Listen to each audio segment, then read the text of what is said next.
Thursday night up here on Yahoo, and our lead MMA writer, Kevin Iole, joined us as always to comment on some of the big stories out there in the world of mixed martial arts. And there was a big one today. It was not the network TV deal that was, I think, speculated on more than fact-checked. It was a merge between the WEC and the UFC, and it looks like a huge positive. You've now got a chance to have all these WEC stars who I think have been a little undercovered now get the full attention from the casual MMA fan.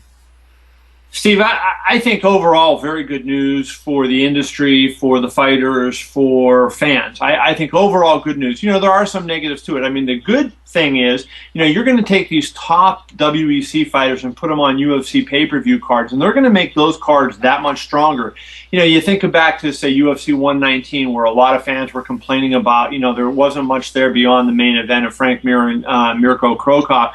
If you could have put, a Jose Aldo or a Uriah Faber in a good fight on that undercard, people have less of a complaint. I think that's going to, be fixed. The fact that there are going to be more title fights. On the conference call, one of the reporters said, well, yeah, there's going to be a title fight on every card now. I mean, that's ridiculous. That's not going to happen.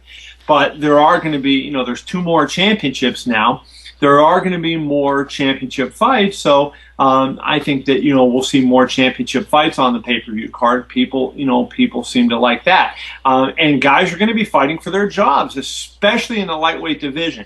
You're going to merge the WEC lightweights who weren't as good overall, top to bottom, as the UFC, and those guys now, as they come into the UFC, they know they can't afford to slip, so they're really going to fight. So I think that's going to create a positive. The negative, of course, is, we're going to have people losing their jobs. Some of these fighters are just not going to be in the UFC or WC anymore. There's not as big a margin. The other thing, and I don't think maybe a lot of people were thinking of that could end up being a problem, is developing young talent. Because if we have so many fight cards and only so many spots to put these fighters, then I think it's going to be incumbent upon the matchmakers, to get rid of guys if they lose the fight. Whereas, in the past, both Sean Shelby with the WEC and Joe Silva with the UFC, they had a little bit of flexibility. If somebody lost that they liked and they thought, had potential, they could give them a second or a third fight.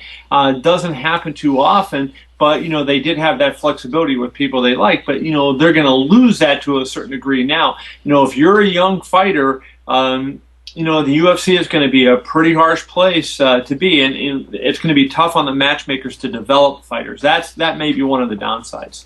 I think what looks like a net loss now in terms of free fights and areas to develop guys into eventually 6 or 8 months from now could turn back into a game, because I still feel like with the Spike deal up and the aggressive nature, they're approaching kind of the worldwide scene, that I think by the second half of 2011, they're going to wind up having more shows and you're going to have more opportunities out there. But you're right, for the next 6 to 8 months, it is going to be an uncertain time, especially on these upcoming WEC cards. I'll tell you what, next 2 cards, you are fighting for your life to get in, because if you don't win and you're not on the televised portion, there's a good chance you ain't coming over.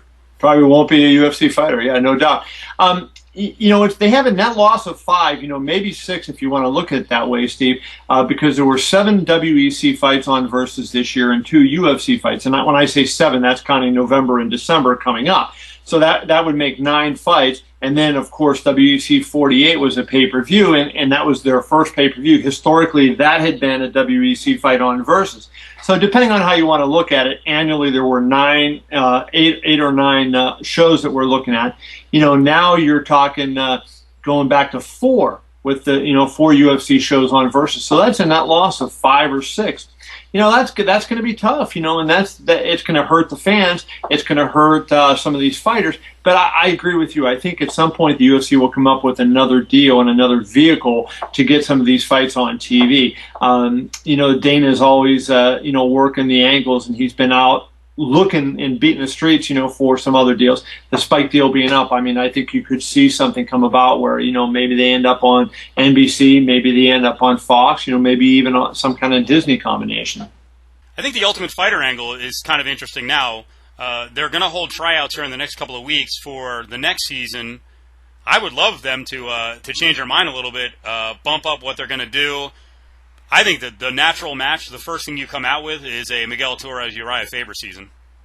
I mean, that would certainly be really good. And both of them have great personality, so they would be tremendous coaches on the show. I think that would really, really be good. And, one of the problems, that they would have in that is that the coaches themselves maybe aren't as well known to the massive audience that, that the UFC fighters are.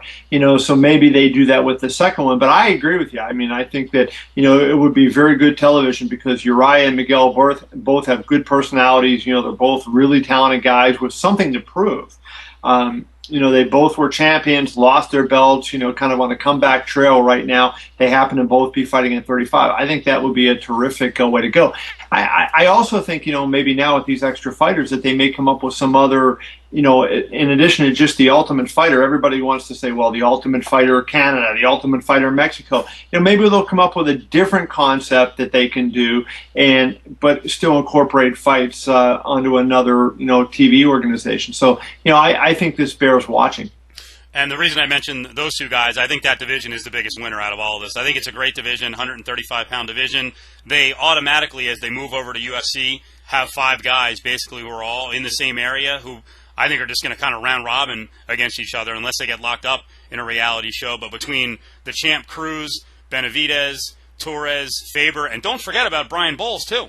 Yeah, no, I mean, Brian Bowles has been injured, but when he comes back, I certainly think, he's a legitimate guy in there. He knocked out Miguel Torres. Mm-hmm. So, you knock out Miguel Torres and you're telling me that you're a good fighter. I agree with you. I think that there's a lot of good fights to be made, in that weight class. I think as they introduce these guys, I think you're going to see Faber and Torres be, kind of at the head of the pack just because, they are among the most, most well-known, but they're going to bring the other fighters with them.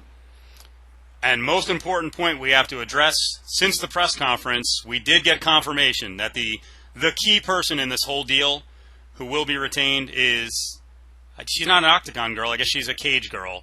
Brittney Palmer will be coming over.